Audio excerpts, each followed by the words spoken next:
Salamat anak sa iyong magandang pagpapakilala.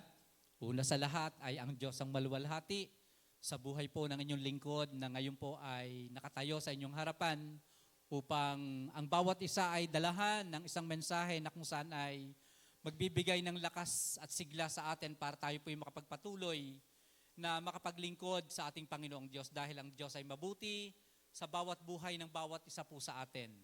Amen. Kayo po ay aming na-miss mag-asawa dahil isang linggo po o isang Sunday na kami po'y wala.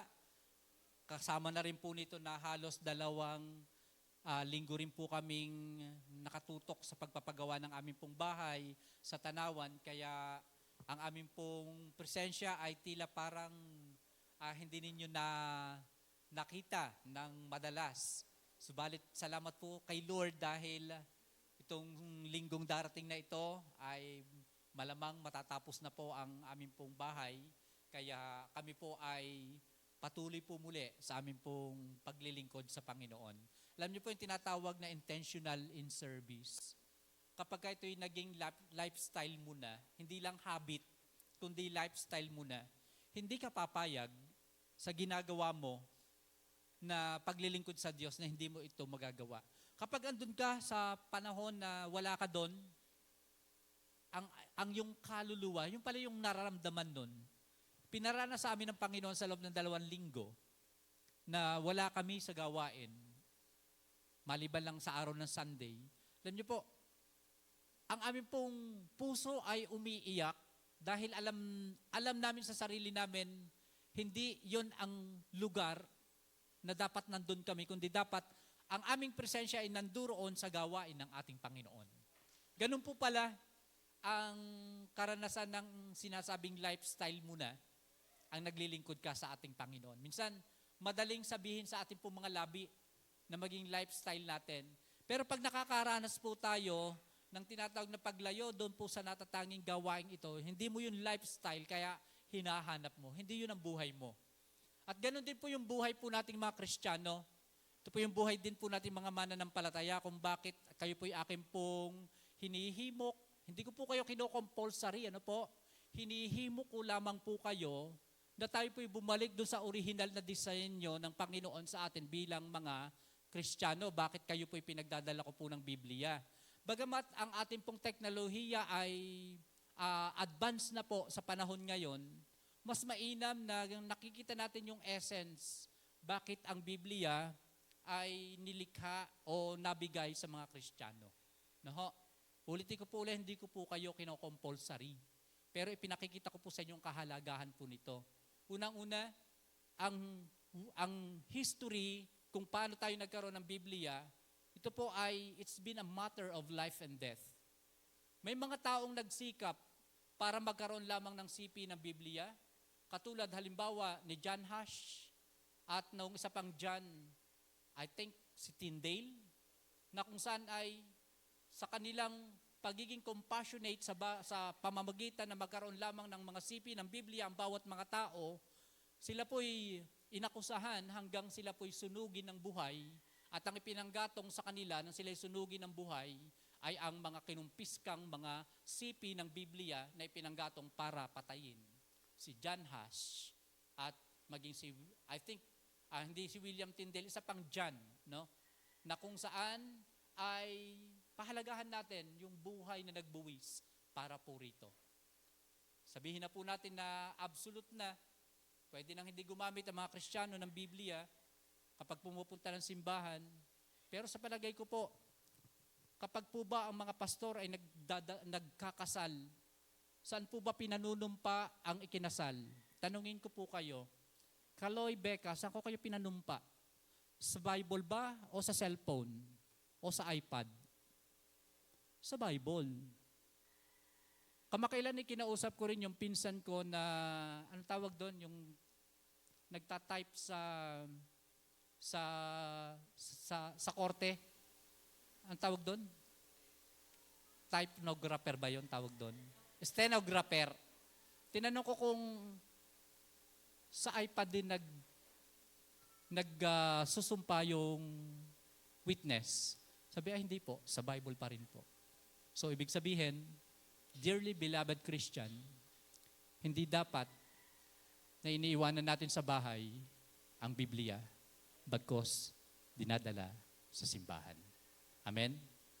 Ito po'y gagawin po natin dahil nagmamahal tayo sa Diyos at sa salita ng Diyos. Ang Diyos at ang kanyang salita ay iisa. Kung mahal mo ang Diyos, mahal mo ang salita ng ating Panginoong Diyos. Ilan pa rin pong sinasabi ng Panginoon sa akin pong puso, ayaw ko pong maging parang legalistic. Ayaw ko rin pong maging parang tingin ng marami, ako po ay nakukulto. Pero itinatama lang po tayo ng Panginoon sa original design na binigay niya po sa atin. Like for example, makagawian po muli natin, makinig po kayo mabuti. Makagawian po palagi natin na ang tawag po natin sa lugar na ito. Anong tawag sa lugar na ito? Huwag niyo nang sasagutin. Baka, di ba? Nasa isip natin, nasa labi natin. Pagkasabing, pakilinis nga ng stage. Pakilinis nga ng stage. Napalitan na ang salitang stage, ang salitang altar ng stage. Pwede po ba? Burahin natin sa isipan natin na ito ay stage. Dahil ito ay altar na kung saan sinasamba natin ang Diyos na buhay. Ano bang meaning ng stage? Ang stage ay dito nagpe-perform. We are not performer. Amen? Hindi po tayo performer. And even our worshiper, and even our musicians, they are not the performer. Tayong lahat ay worshiper. At sa tuwing pupunta po tayo sa altar na ito, siguraduhin po natin na tayo po'y banal. Huwag pong maaalis na ako po'y parang nakukulto, pero ito po ang realidad sa buhay nating mga Kristiyano. Mabilis ang evolve ng kabihasnan at ng karunungan, pero wag nating iiwanan ang kabanalan. Amen? Nawa patnubayan tayo ng Diyos sa pinagagawa ng Diyos sa atin, sa ating ginagawang paglilingkod sa ating Panginoon. Ngayon naman po, dahil buwan ng pag-ibig, hayaan po natin na tayo po ay patuloy na maglingkod sa Diyos, katulad ng paksa ng buong buwan ng Pebrero, serving in love. Naglilingkod dahil nagmamahal. Nakakapagod maglingkod kapag walang pag-ibig. Nakakasawa ang maglingkod kapag hindi ka nagmamahal. Pero dahil tayo nagmamahal, masarap maglingkod. Sabay-sabay po nating sabihin, masarap ang maglingkod. Sa Diyos, sabihin natin sa Diyos at sa aking kapwa-tao. Bago po ako magsimula ng mensahe pong ito, inaanyayahan ko po muli kayong tumayo. Ang buong kongregasyon, inaanyayahan ko pong kayo tumayo. Gawin naman po natin ngayon na ipanalangin po ninyo ang inyong pastor na gabayan ng Diyos habang ang inyong pastor ay nag-share at nagbabahagi ng salita ng Panginoon. Hingin ninyo sa Panginoon na ako'y bigyan ng patnubay at ng gabay. Hayaan ninyong maramdaman po ng bawat isa sa atin na ang mensaheng mapapakinggan natin ay intended para sa ating lahat. At kayo po magpipray para po sa akin. Hindi po ako magpipray para po sa akin. Pwede ko po bang hilingin ito sa kongregasyon? Kung ganun po, pwede niyo po akong ipanalangin po ngayon ng sabay-sabay.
po may paksa pong compassion in action.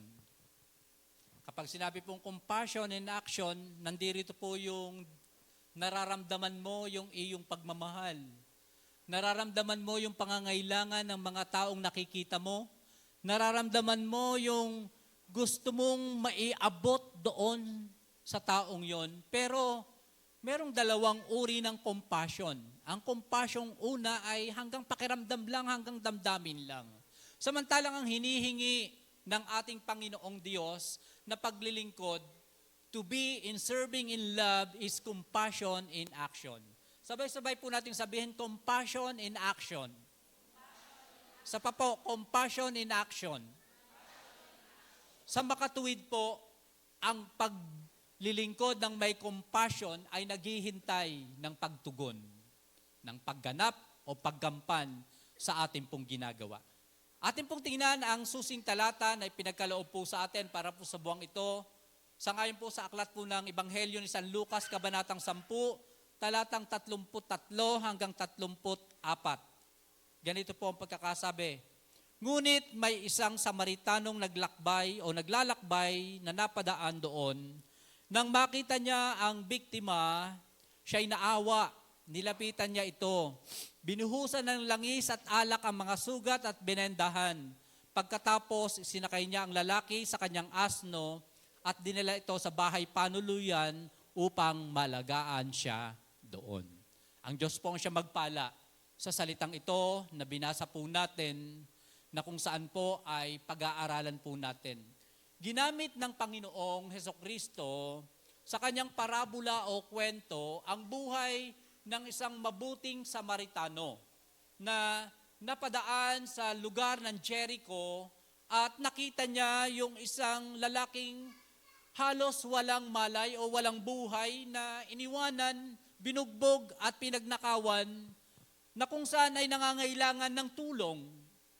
Nang makita ito ng isang mabuting Samaritano, sangayon sa kwento ni Jesus, ay kanya itong pinuntahan, hindi lamang curious siya kung buhay pa ito o hindi, kundi kanyang ibinigay ang kanyang magagawa upang maisalba ang taong ito doon sa kapahamakan.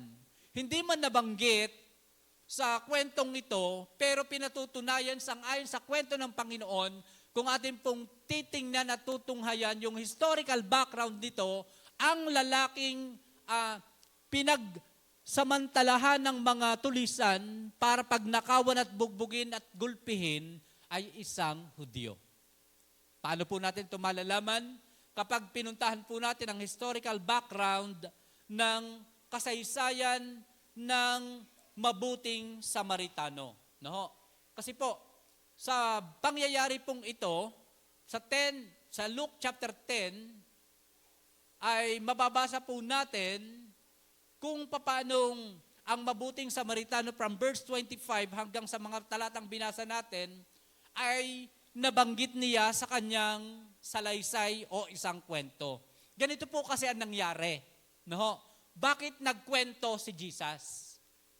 Bakit gumamit ng isang kwentong matalinghaga ang ating Panginoon? So hanapin natin ang senaryo, paano naganap ito? Paano niya dinescribe at kinonstruct ang patungkol sa mabuting Samaritano? Ganito ang nangyari. Sa verse 25 ng chapter 10 ng Lucas, ay isang dalubhasa sa kautusan ang lumapit kay Jesus upang siya'y subukin. Pagka sinabing dalubhasa sa kautusan, ito po ay talagang mga tapos ng Bible School. Nag-aral ng hermeneutics, nag-aral ng homiletics, at kung ano-ano pa. Ano ang intention nila sa pakikinig kay Jesus? Ang intention nila, sabi ng verse 25, upang subukin si Jesus. Sabi nila, Guro, ano ang dapat kong gawin upang magkamit ng buhay na walang hanggan? Tanong niya. Sumagot si Jesus, ano ba ang nakasulat sa kautusan? Ano ba ang nababasa mo roon? Sumagot ang lalaking matalino. Sabihin nga ninyo, matalino. Ibigin mo ang Panginoon mong Diyos ng buong puso, ng buong kaluluwa mo, buong lakas mo at buong pag-iisip mo. At ibigin mo ang iyong kapwa gaya ng pag-ibig mo sa iyong sarili. Tama po ba ang sagot ng lalaking matalino? Tama po ba ang sagot ng lalaking matalino? Amen. Nangangahulugan, ang lalaking ito well-known, well-versed, well-famous kapag sa usapang kautusan. Amen? Kaya na-construct niya ng maayos ang buong kautusan na iibigin ang ating Panginoong Diyos ng buong lakas, buong pag-iisip, buong kaluluwa, at ibigin mo rin naman ang iyong kapwa na katulad ng iyong sarili. Doon sa sinabi niyang, ibigin mo ang iyong kapwa ng katulad sa iyong sarili, ito'y nangangahulugan na nanduroon yung tinatawag na compassion in action. Tama po ba ako? Okay. So nakita na po natin ngayon kung paano nagbigay linaw ang mga kapahayagang ito. Then, sabi po ng 28, sabi ni Jesus, tama ang sagot mo. Gawin mo yan at magkakamit ka ng buhay na walang hanggan. Ano pong advice ni Jesus? Tama ang sagot mo. Gawin mo yan at magkakamit ka ng buhay na walang hanggan. So, makikita po natin dito na hindi lang sapat na alam mo ang Biblia. Hindi lang sapat na alam mo punto por punto, versikulo per versikulo o chapter by chapter ang pinasasabi ng Panginoon, mabuti yan. Mabuti na may alam ka patungkol sa kasulatan. Mabuti na alam mo ang mga utos ng ating Panginoong Diyos. Pero ang magandang application na binigay ng Panginoon, gawin mo yan sa iyong buhay at magtatamo ka ng buhay na walang hanggan.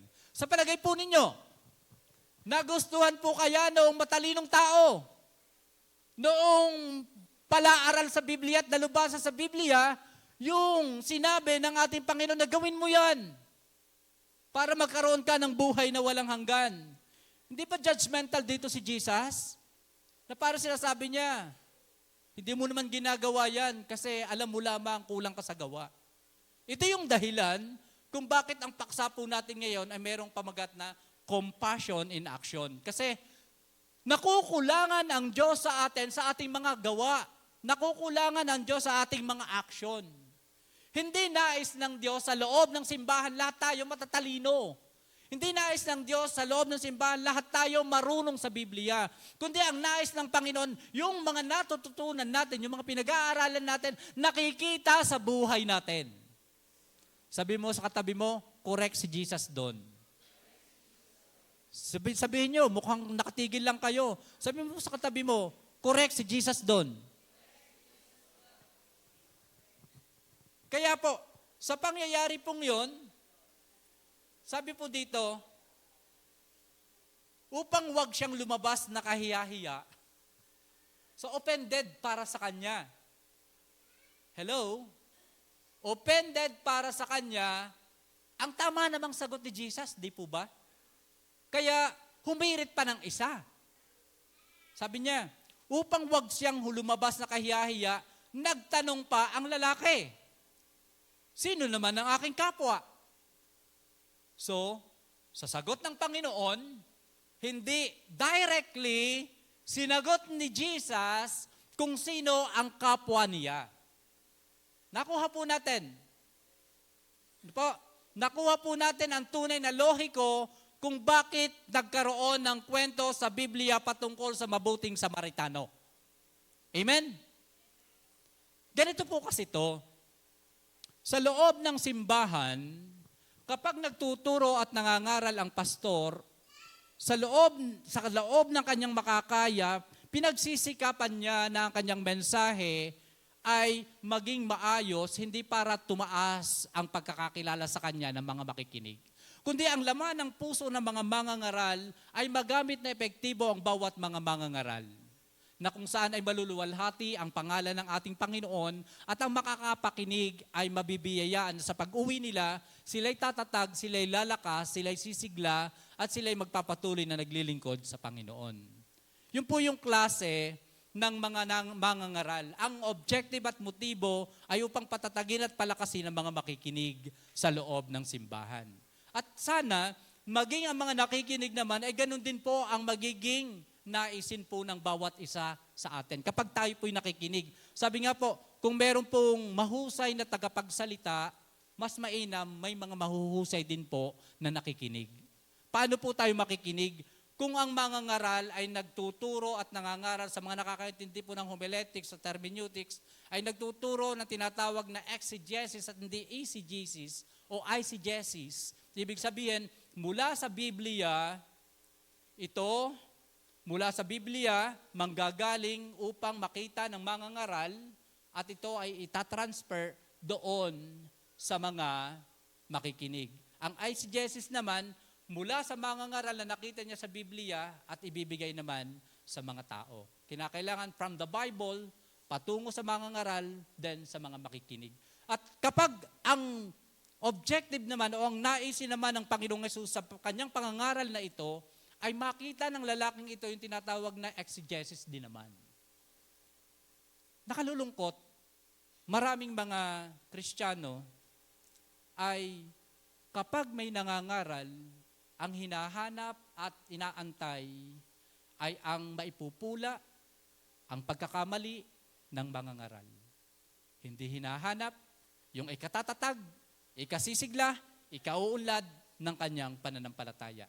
Kung bakit ganito ang pangangaral ng ating Panginoong Jesucristo, patungkol dito sa mabuting Samaritano, kung bakit sinabi ng ating Panginoong Jesus na gawin mo ang mga iyan at magkakamit ka ng buhay na walang hanggan, sa isang nakikinig ng salita ng Diyos, kapag sinabi ng mensahe na gawin mo yan, na magtatamo ka ng buhay na walang hanggan, ang magandang response ng mga nakikinig ay gawin ito, ipamuhay ito, tuparin ito upang magkamit tayo ng buhay na walang hanggan. Pero dito, itong lalaking matalinong ito, sa halip na sumunod doon sa tamang mensahe, angkop na mensahe na sinabi ng ating Panginoon, humana pa rin siya ng maipupula sa ating Panginoon. Kaya sabi niya, kung ganoon, sino ang kapwa ko? Sino ang aking kapwa? And then, dumating po rito yung mainam at magandang sagot ng ating Panginoon. Sabi niya, sumagot si Jesus, may isang taong naglalakbay mula sa Jerusalem, papuntang Jericho, hinarang siya ng mga tulisan, hinubaran, binugbog, at iniwang halos patay na. Nagkataong dumaan doon ang isang paring Hudyo, nang makita ang taong nakahandusay, lumihis siya at nagpatuloy sa kanyang paglakad. Dumaan din ang isang Levita, ngunit nang makita niya ang taong binugbog, lumihis din ito at nagpatuloy sa kanyang paglalakad. Ngunit may isang Samaritanong naglalakbay na napadaan doon nang makita niya ang biktima. Siya'y naawa, nilapitan niya ito, binuhusan ng langis at alak ang mga sugat at binendahan. Pagkatapos, isinakay niya ang lalaki sa kanyang asno at dinala ito sa bahay panuluyan upang maalagaan siya doon. Kinabukasan, binigyan pa niya ng 2 salaping pilak ang namamahala ng bahay panuluyan at sinabi sa namamahala ng bahay panuluyan, alagaan mo siya at kung higit pa riyan ang iyong magagastos, babayaran kita pagbabalik ko. At nagtanong si Jesus, sa palagay mo, sino kaya sa tatlo ang naging tunay na kapwa? Ang taong hinarang ng mga tulisan? Ang taong tumulong sa kanya, tugon ng dalubhasa sa kautusan. Kaya sinabi sa kanya ni Jesus, kung gayon, humayo ka at ganon din ang gawin mo. Mahusay po bang mangangaral ang ating Panginoon? Hindi niya na-offend sa kanyang mga sagot o sa kanyang mga pananalita itong lalaking ito. Subalit, makikita po natin, hindi man offended yung atake, yung dating ng ating Panginoon. Depende, makinig kayo mabuti, depende sa taong nakikinig. Ulitin ko po kayo, depende sa taong nakikinig. Ang explain o ang pagpapahayag ng salita ng Diyos sa pinag-aralan po natin, anong pagpapakilala sa taong ito? Siya ay matalinong tao, dalubhasa sa kautusan. Pero makitid ang isipan para makita ang katotohanan. Makitid ang isipan upang i-apply ang totoo at iwaksi ang mali. Sa usapan pong ito, sa tuwing may pangangaral na ginagawa sa pulpito, ang dapat po natin gawin kung ano ang ipinagagawa ng ating Panginoong Hesus, dapat nating sundin. Kung ano ang iniuutos sa atin, ito ang dapat nating lakaran. Ito ang dapat nating ipamuhay. Kaya, bibigyan ko po kayo ng ilang background, bakit ginamit naman ng ating Panginoon ang lugar ng Jericho. I think, naipangaral ko na po ito long time ago, but definitely doon sa iba ay para makita po natin kung bakit ba ginamit, ang dami namang lugar na pwedeng paggamitan sa salaysay ng Panginoon, sa kwento ng Panginoon. Bakit yung lugar ng Jericho pa ang ginamit niya para sabihin doon na hold up itong lalaking ito na binugbog, pinagnakawan at hinubaran. Kaya sabi mo sa katabi mo, bakit Jericho pa? Ano bang klaseng lugar ito? Alam niyo po, noong dekada 70, dekada 80, nako, bit ba ganun ang pagkakasabi ko? Baka hindi alam ang 70 at 80. Madyo, alam mo ba ang 70?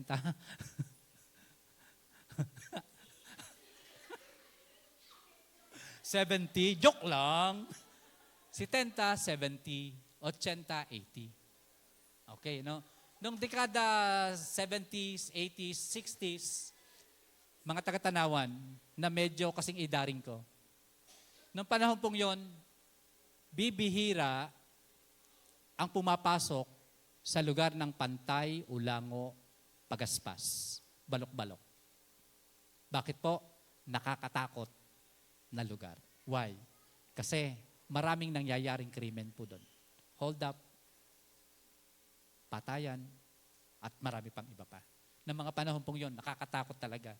Kahit ng panahon kami namamasada na noon, ni Kuya Tino, ni Kuya Herman, alam niyo po, pagka halimbawa magpapahatid at sasabihin Pagaspas o Balok-Balok, kina Pastora Lorna, wala pong maglalakas loob na maghatid po doon. Bakit? Nakakatakot. Binigyan ko lang po kayo ng hint kung anong klase ng lugar ang Jericho. Tingnan po natin. Unang-una, pag binalikan po natin ang Biblia according sa doon sa age o yung kapanahunan, ito yung hometown ni Rahab na mababasa natin sa Joshua chapter 2 verse 1. Sino si Rahab? Siya yung nagpatuloy doon sa dalawang spies noong kanilang kukubkubin ang lugar ng Jericho. Ang bahay ni Rahab ay nasa boundary ng Jericho at nung kalapit bayan. At yung pader na yon, dahil mahirap lang si Rahab, nag-squatter sila doon nagpagawa ng bahay. Nakadikit sa pader ng boundary, ng borderline ng dalawang bayan. And then, doon niya tinago yung dalawang tiktik na kung saan ay dumating ang panahon na ginamit ng Panginoon si Rahab upang matupad yung pagkubkob sa Jericho ni na Joshua. And then, mababasa na po natin sa chapter 6 ng book of Joshua yung pagbagsak ng Jericho. Natapos ang pag-spies at si Rahab ay kasama na iniligtas ng hukbo ni na Joshua at ng panahon na makubkob nila, natalo nila ang mga taga Jericho at nang ito ay makubkob nila, ibinigay ng Diyos sa kamay ni na Joshua ang buong Jericho. Yung buong pader na ito, ang sabi ng Biblia, ito po'y napaguho o gumuho. But definitely, kung pag-aaralan po natin, hindi po nagpaguho nito ay yung puwersa o lakas ng mga sundalo ni na Joshua, kundi ang Diyos mismo ang pumilos upang ibagsak ang wall of Jericho. Nakuha po natin, at matapos ito'y bumagsak o nag-collapse, at matapos ito po'y makonquer nila ang mga nakatira po roon, sa Joshua chapter 6, verse 26 hanggang 27, ay mayroong binanggit si Joshua patungkol sa Jericho. Pwede po ba nating basahin po ang book of Joshua, chapter 6, verse 26 hanggang 27, upang makita po natin yung tunay na meaning ng pinag-aaralan po natin ito. Sabi po yung ganito, noon di pinanumpa ni Josue ang buong bayan sa pangalan ni Yahweh. Sinabi niya, sumpain, remember this word, sumpain ang sinumang magtatayong muli ng lungsod na ito ng Jericho. Mamamatay ang anak na panganay ng sinumang muling maglalagay ng mga saligan nito. Mamamatay ang anak na bunso na magbabangong muli ng kanyang mga pintuan. 27. Pinatnubayan ni Yahweh si Josue at naging tanyag ang kanyang pangalan sa lupaing iyon. So makatwid, ang bayan ng Jericho hindi na dapat pang tirahan. Amen? Sinabi dito kung ano ang pwedeng mangyari. Mamamatay ang mga firstborn at kung ano pa mga salot ang mararanasan nito. And then, pag bumalik naman tayo, pumunta tayo sa New Testament, mababasa po natin na ang Jericho ay hometown ni Bartimaeus. Isang lalaking pulubi, isang lalaking bulag, na mababasa po natin ito sa Mark chapter 10, verse 46 hanggang verse 52. Isang lalaking bulag at pulubi. Dito rin nakatira si Zaccheo na isang mandarambong o manlilinlang, no? Na born again. So, sa pagpapakilala ng Biblia patungkol sa Jericho, talagang masasabi natin, hindi maganda ang lugar na ito. Pero bakit doon bumagta sa kwento itong lalaking ito na hold up? Maaring ito po ay pinaka-nearest o pinaka-malapit na lugar na mapagbabagtasan sa mga entry point ng iba't ibang bayan. Nakuha po natin kung bakit doon din nagdaraan itong mabuting Samaritano. Itong lalaking Samaritano. Kasi sa pagpapakilala ng Biblia, ang lalaking Samaritano ay isang merchant, isang negosyante, naglalakbay na negosyante upang kanyang gawin ang kanyang maayos na pamumuhay sa pamamagitan ng pangangalakal. Hindi po pangangalakal na bote o dyaryo. Ano po? Isa po siyang matagumpay na negosyante. Ano po? Merchandiser. Hindi lang po binanggit sa Biblia kung ano pong mga dala niya. Maaaring mamahaling perfume o maaaring mga item na talagang signature. At sa pangyayari pong ito, ay ang makikita natin key to verse 33 to 34 ng ating teksto ay naglalarawan ng pagiging kakaiba ng katangian ng lalaking Samaritano sa buhay ng lalaking Pariseo at Levita. Bakit po? Kasi sabi po ron, nagdaan ang Pariseo o ang pari ng mga Hudyo nang makita yung lalaking nakahandusay, ang ginawa niya siya lumihis ng daan. Ganon din ang ginawa ng Levita. Ang Levita naman ay member ng worship team. Instead na tulungan, ay nag-iba rin siya ng daan. Naging kakaiba siya, itong lalaking Samaritano, sa pagpapakita ng mabuting klase ng pagtulong sa kapwa. Kaya, sa totoong buhay, papaano isinasalarawan ng ating Panginoong Jesus ang mga Pariseo o mga paring Hudyo. Okay, ang dami ko po ngayong i-expose o ilalantad para makita po natin talaga na napakaganda ng mensahe pong ito, hindi para magpayabang na marami akong alam sa Biblia. Hindi po.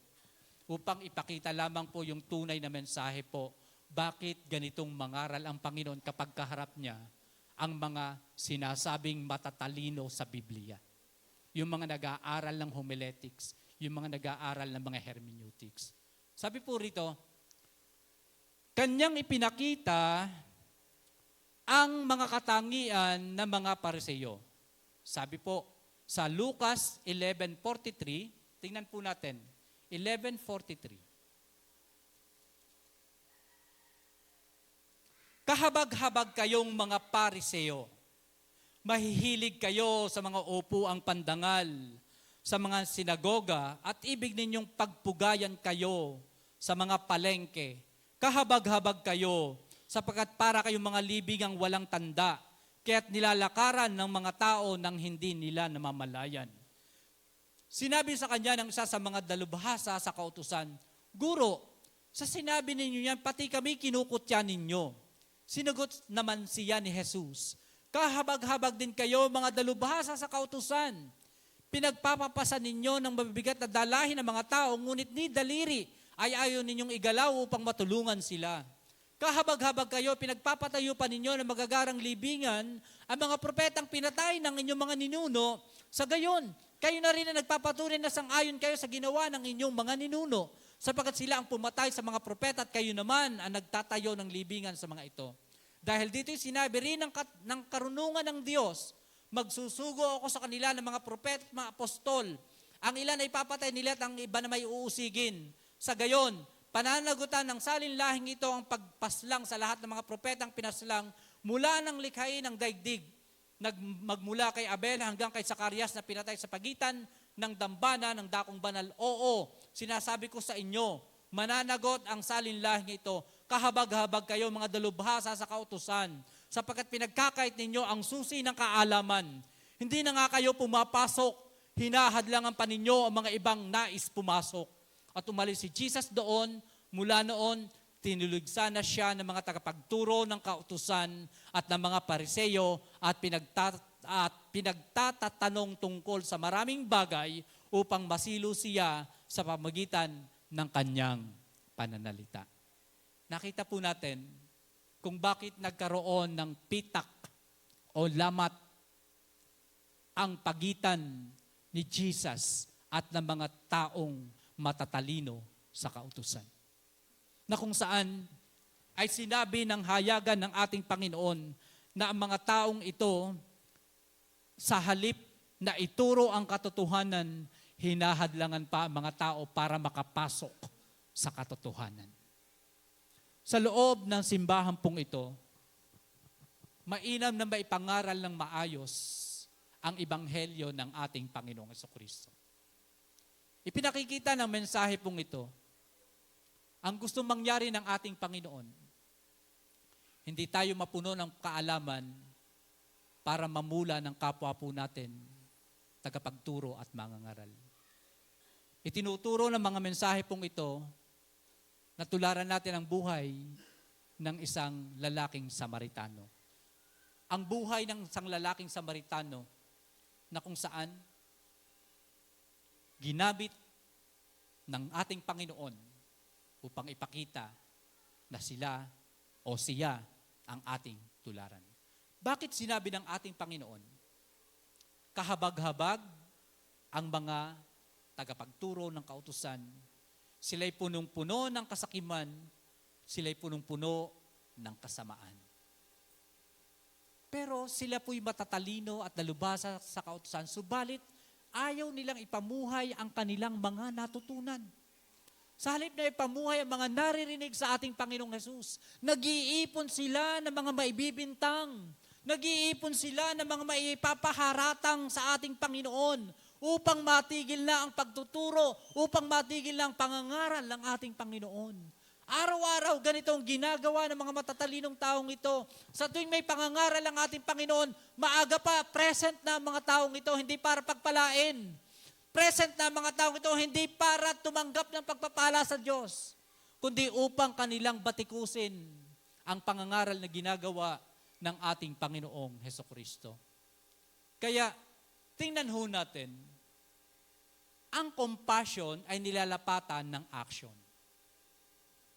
Bakit? Ang compassion ay katulad ng sympathy. Ito ang isa sa meaning ng compassion. Ano ba ang sympathy?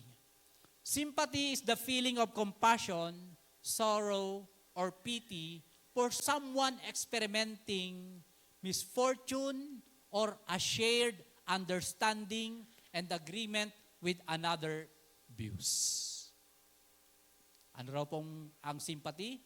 Ito po ay damdamin o pakiramdam ng pagkakaroon mo ng awa doon sa mga taong nalulungkot, pity, namibighati doon sa mga taong nakaranas ng mga hindi magandang pagtrato or hindi magandang pagbibigay ng pagpapakita ng magandang buhay at iba't iba pang mga katulad nito, nakakaramdam tayo sa mga taong yon ng tinatawag na sympathy.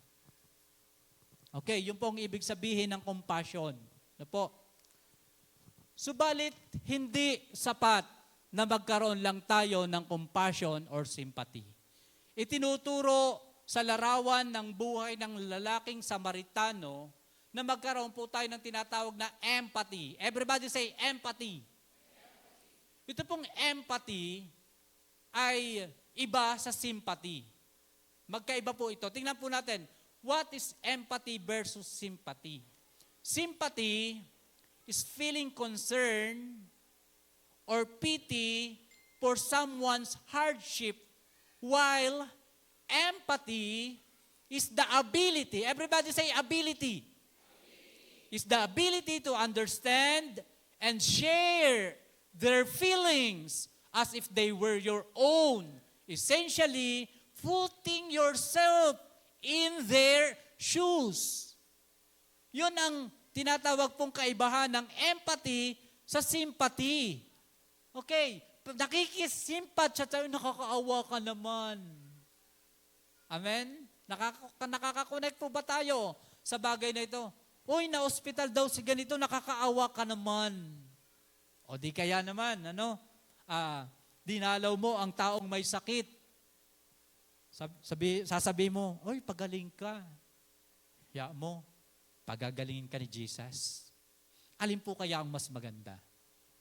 Sabihin natin na pagagalingin ka ni Jesus o dagdagan natin ang tinatawag na empathy na kapag tayo dumadalaw sa may mga sakit at karamdaman, namimighati, o doon po muna tayo sa mga may sakit at karamdaman, pagkatapos mong sabihin na ipagpipray kita, dadalangin kong pagalingin ka ni Jesus, di ba?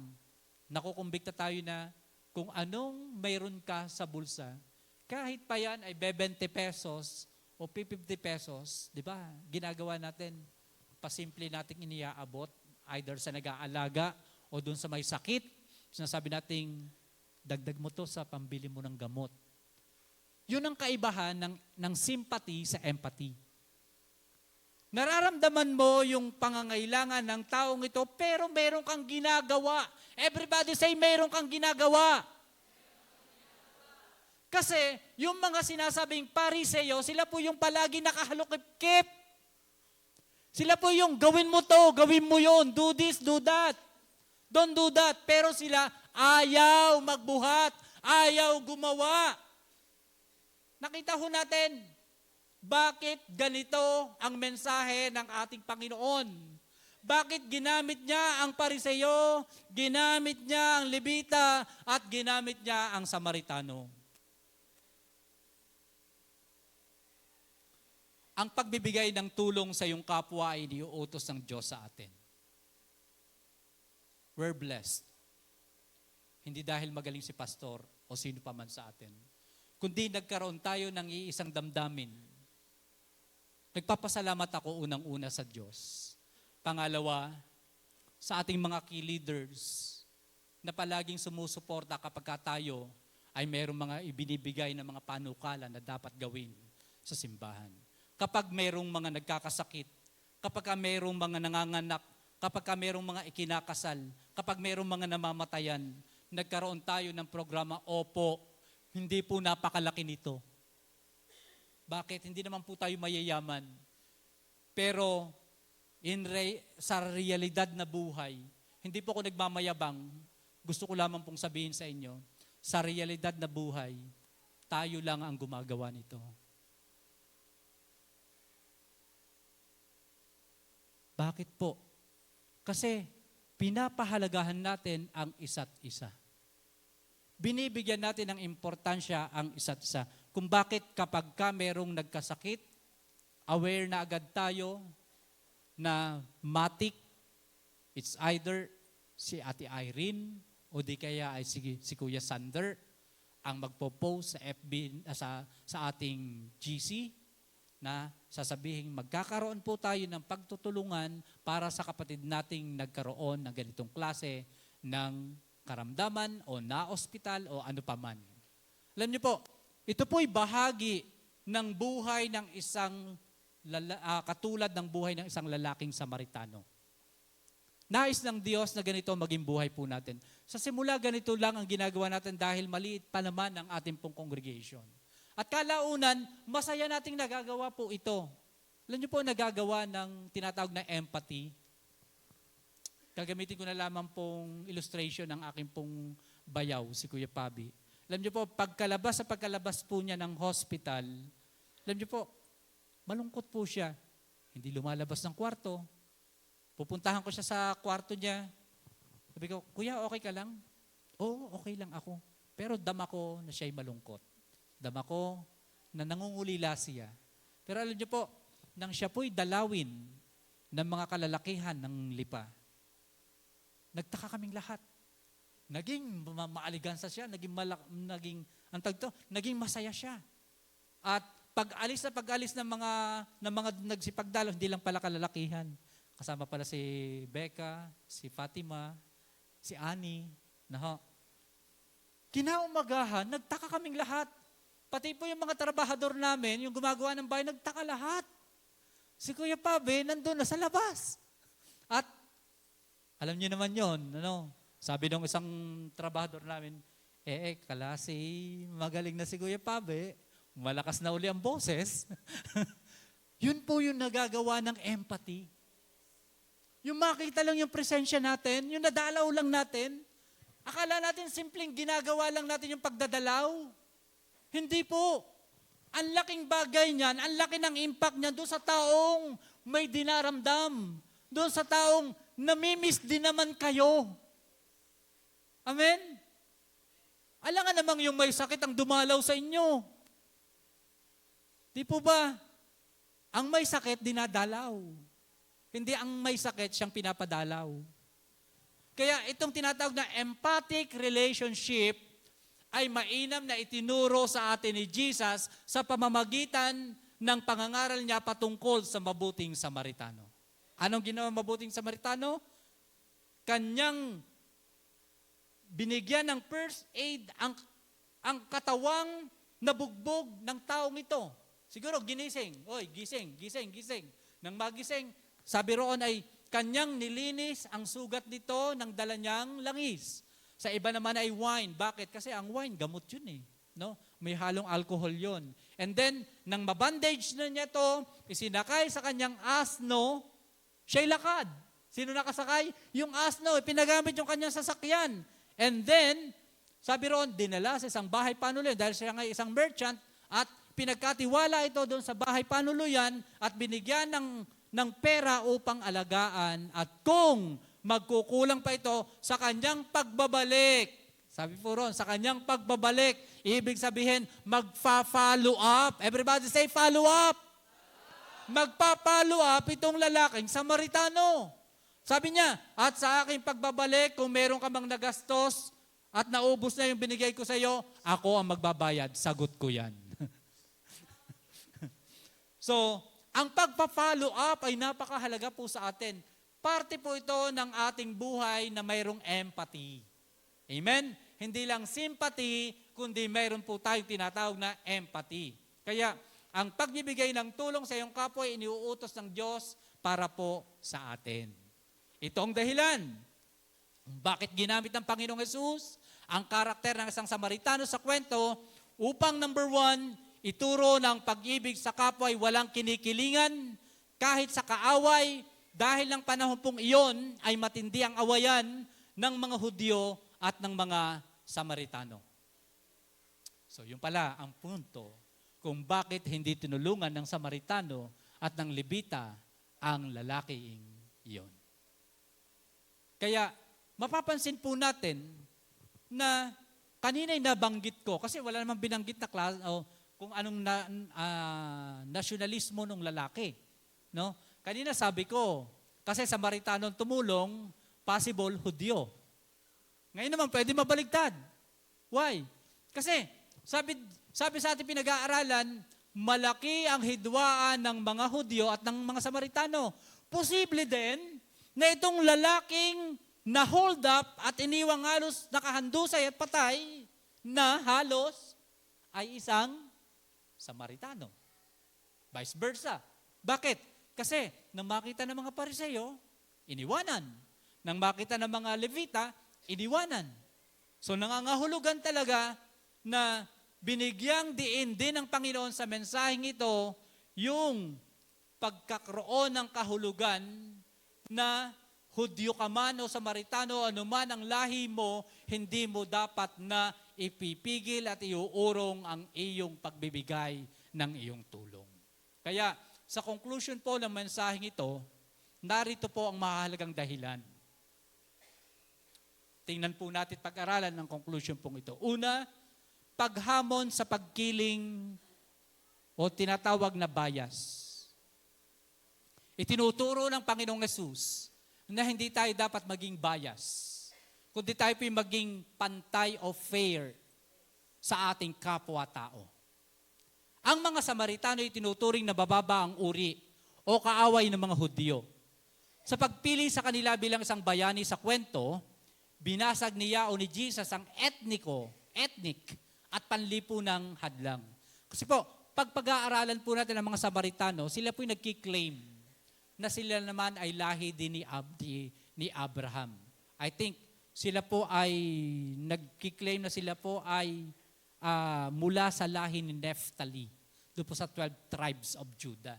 Kiniklaim po nila sila rin po yung nagmula po ron. Kaya lamang po ay sila po yung naging hindi na pure dahil nablahian na po sila ng ibang lahi nang sila po yung makubkob at ng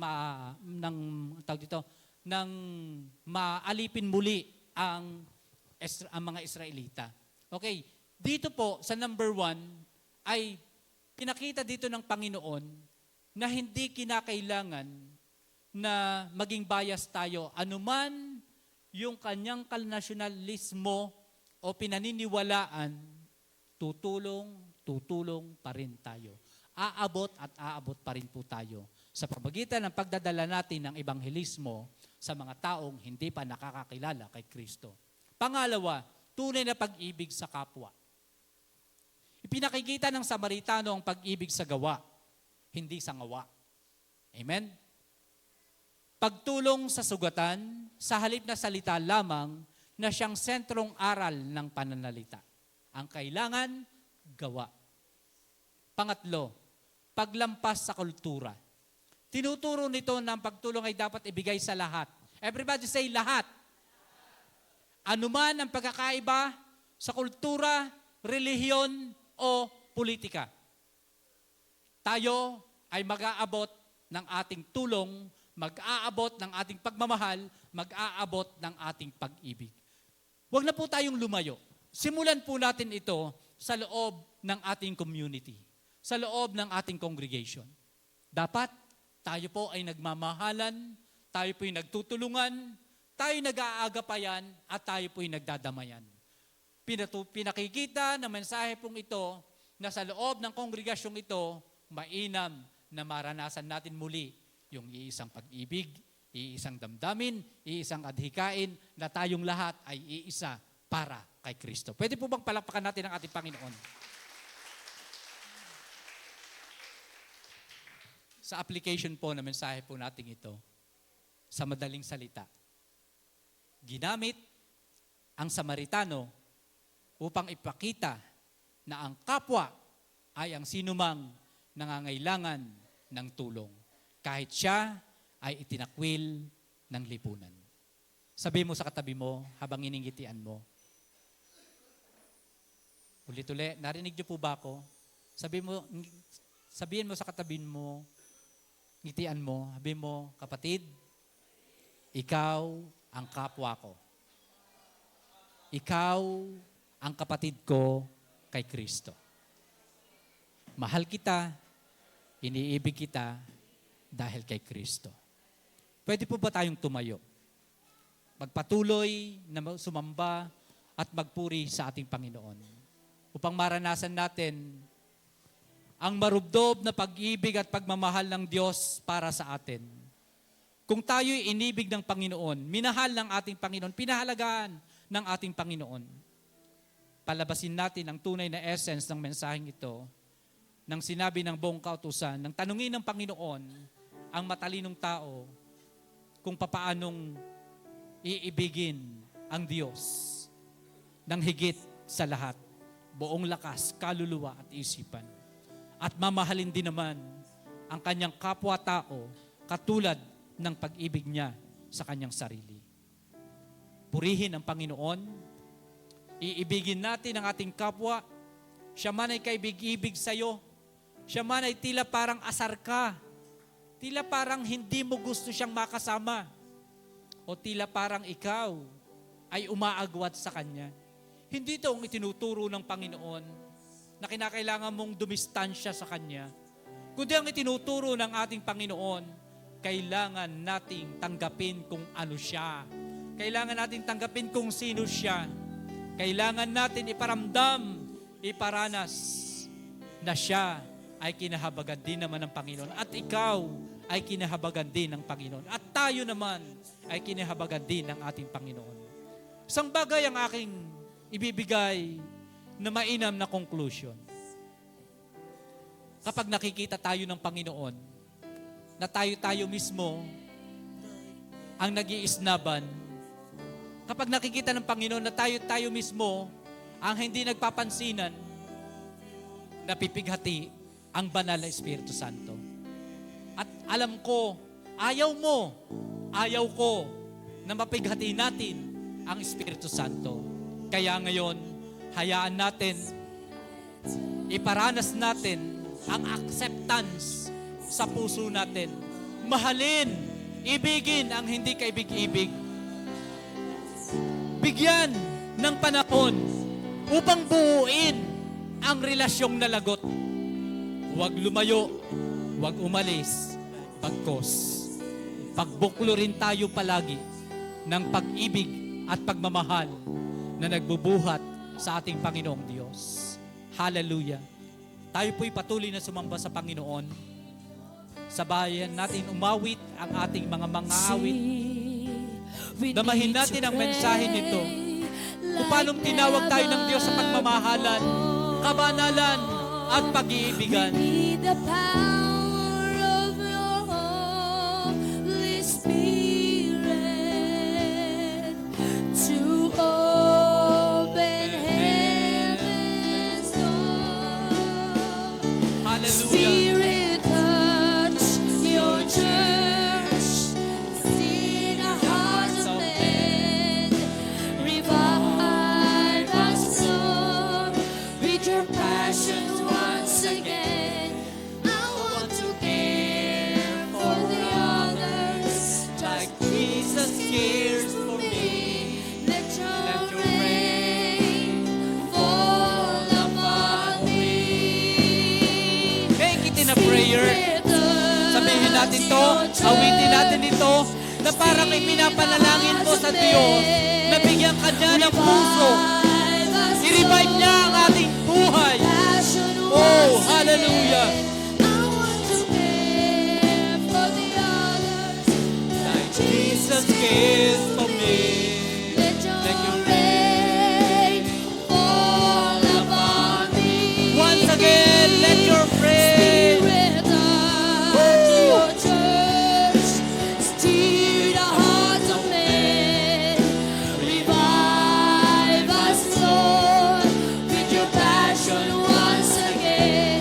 I want to care for the others like Jesus cares for me. Let your rain fall upon me. Spirit, touch your church.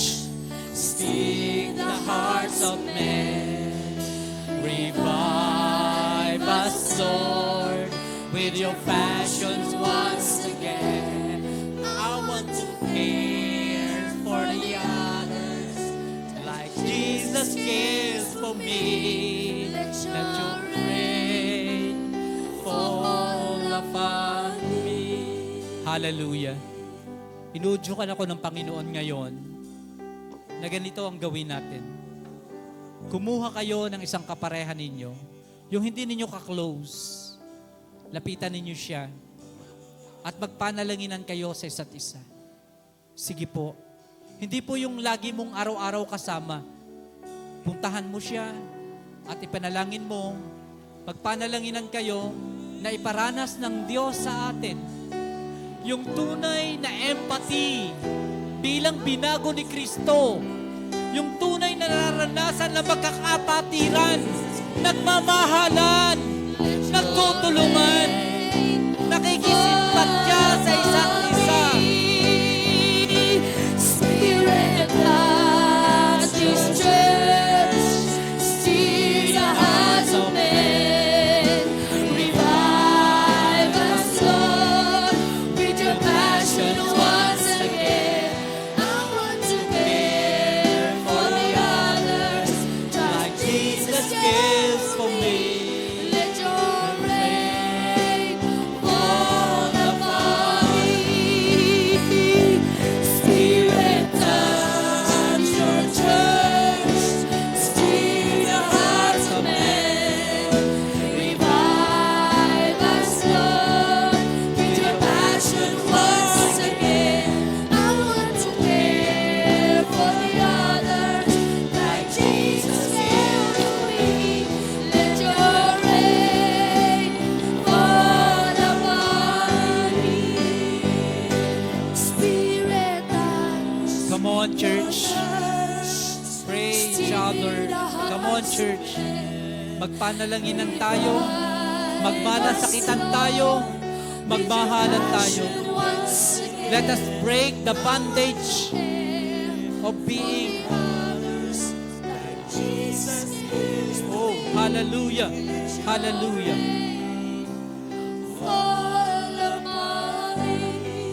Hallelujah. Salamat po sa inyong mga ginawang pananalangin. Sama-sama tayong dumulog ngayon sa Panginoon.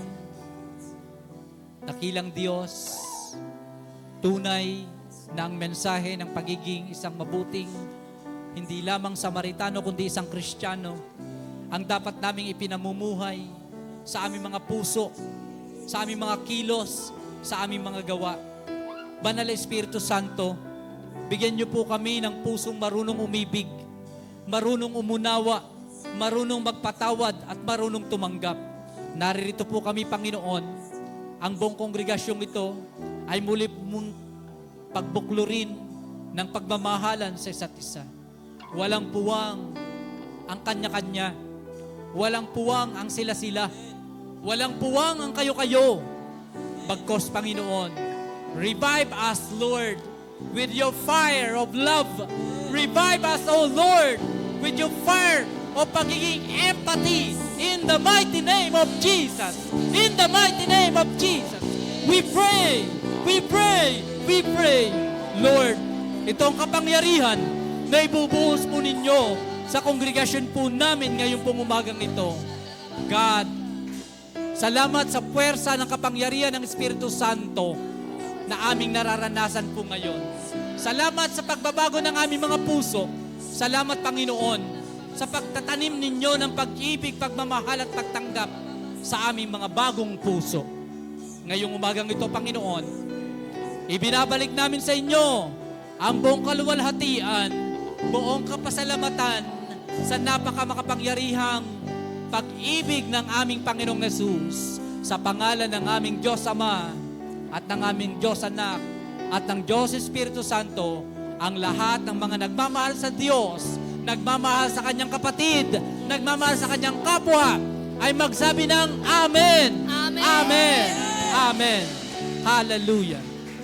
Tunay na napakabuti ng ating Panginoong Diyos. Makakaupo na po ang bawat isa at tinatawagan ko po ang MC po natin para po sa mga iba pa pong bahagi ng ating pong pananambahan.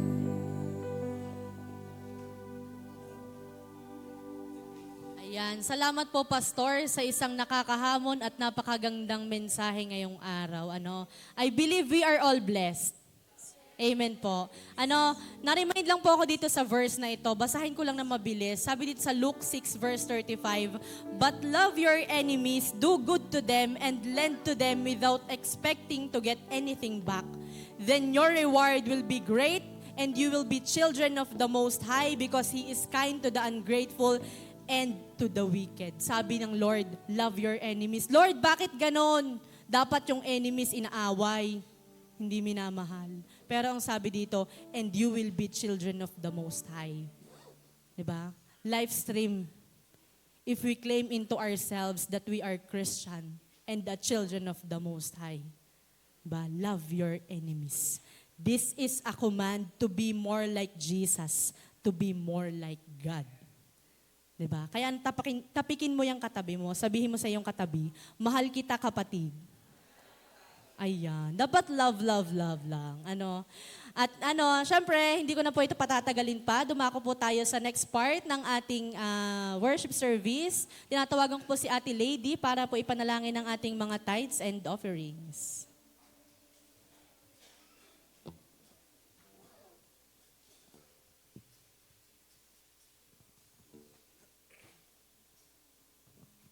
Tayo pong manalangin at hawakan po natin ang ating tithes and offering.